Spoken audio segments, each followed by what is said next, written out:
Dan untuk memberikan perkembangan dan juga visual terkini di perkarangan ataupun di pintu masuk Istana Negara pada ketika ini, bersama kita di talian ataupun langsung bersama dengan wartawan Ridayuddin Daud yang kini masih lagi berada di pintu utama Istana Negara.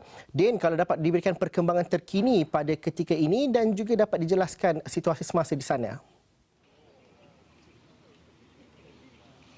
Baik, terima kasih Zul di Bukit Kewangan. Baik, sebenarnya kami pihak media sebenarnya sudah berada di sini sejak daripada pagi tadi dan sehingga sini jam 4 petang masih lagi menantikan kerana kami sejujurnya masih lagi tidak tahu ataupun tidak dapat maklumat penuh berkaitan apakah yang berlaku di dalam Istana Negara. Kerana menurut sumber, mungkin akan ada pertemuan dan juga mungkin juga akan ada perbincangan melibatkan Yang di-Pertuan Agong serta Raja-Raja Melayu.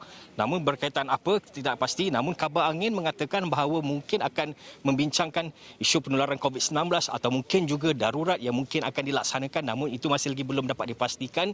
Dan apa yang saya boleh kongsikan setakat ini antara maklumat awal yang saya terima, kemungkinan pada awalnya tadi dikatakan perbincangan ini atau pertemuan ini mungkin dijangka akan habis pada jam 4 petang dan nampaknya sekarang sudah pun melepasi 4 petang, nampaknya masih lagi tiada apa-apa pergerakan di dalam. Jadi saya jangkakan pertemuan ini mungkin akan mengambil masa yang lebih lama. Dan kalau boleh, mungkin rakan saya boleh kongsikan pihak media sebenarnya masih lagi setia berada di sini. Kalau pagi tadi beginilah jumlahnya dan petang ini juga beginilah jumlahnya. Kalau boleh dilihat, mereka masih lagi setia menanti di sini kerana kami masih lagi menunggu.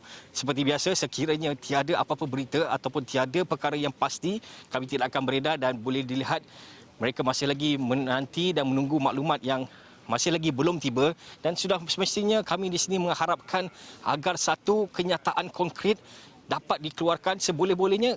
Kami pasti mengharapkan seboleh-bolehnya hari ini supaya ia dapat meleraikan kekusutan, kegelisahan, kegusaran yang berlaku dalam kalangan rakyat, di mana ramai orang sudah bercakap-cakap itu dan ini tentang darurat, walaupun masih ramai yang tidak faham. Berdasarkan tinjauan saya pada pagi tadi di sekitar Kuala Lumpur, ramai yang tidak faham apakah itu darurat, bagaimanakah akan jadi sekiranya Malaysia mengisytiharkan darurat, adakah mereka tidak boleh berniaga, adakah akan ada curfew dan pelbagai perkara.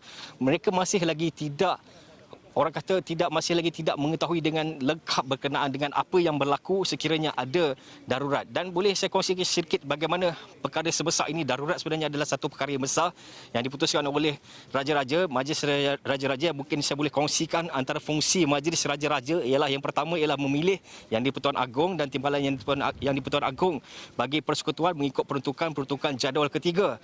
Dan kedua mempersetujui atau tidak mempersetujui supaya apa-apa perbuatan, amalan atau upacara agama meliputi seluruh persekutuan. Ketiga ialah mempersetujui atau tidak mempersetujui apa undang-undang dan membuat atau memberi nasihat mengenai apa-apa pelantikan yang menurut perlembagaan ini memerlukan persetujuan Majlis Raja-Raja atau yang dikehendaki. Jadi saya fikirkan itu mungkin antara yang dibincangkanlah di dalam sana, Zul.